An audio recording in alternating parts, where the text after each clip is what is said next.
I'm a big proponent of early success in anything, especially in gardening. So we're going to talk a little bit today about gardening 101, learning to garden, what to plant, all that stuff, but also about starting a garden at a school, the very first thing that you do.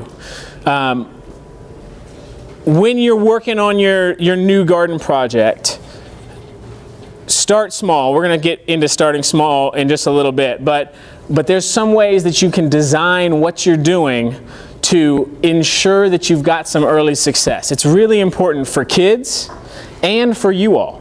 You get that early success, you eat something out of the garden, and then you want to keep doing it. But if you start off with a couple failures, it's hard to push through and get to that success. So engineer it for early success. Make it fun, because it's going to be really important to keep you going. Starting small. If you've got a garden that you're already working in at a school, raise your hand.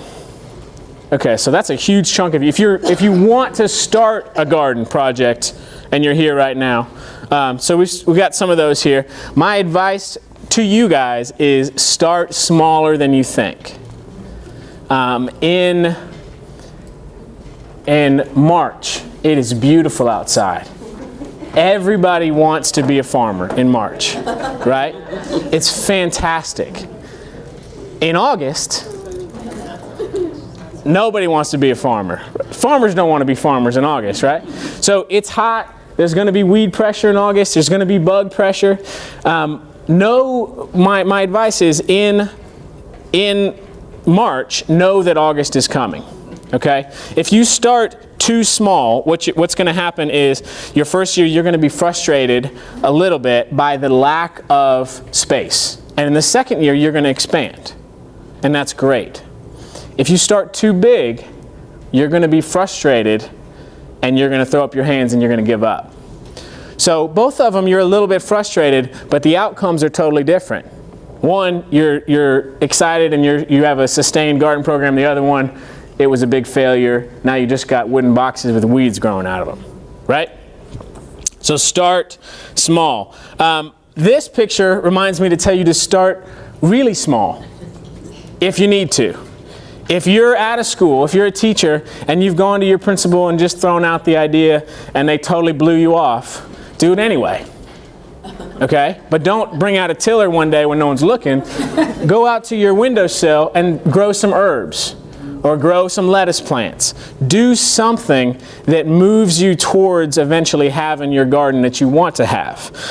So this is one example. You can grow herbs on a windowsill, a sunny window. That's easy.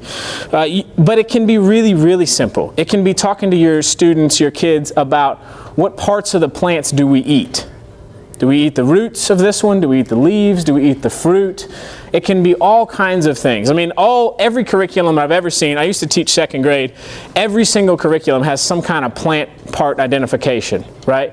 So use that as your springboard to move towards food gardening and eating food out of a garden.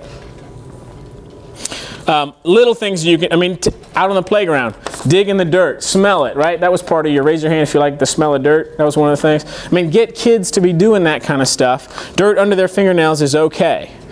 Find a worm, right? Hold the worm, that kind of thing. It's pretty simple stuff.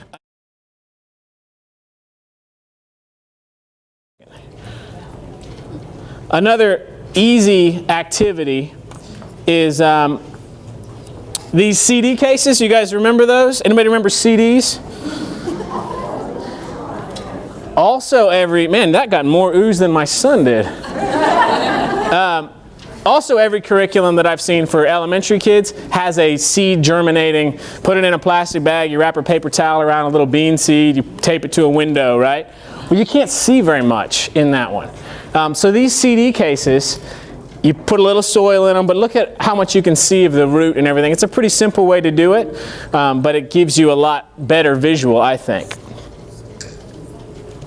So that's, again, you don't need to have a tiller to be able to do this. You don't need to have permission from your school to be able to do this activity. Anybody can do this.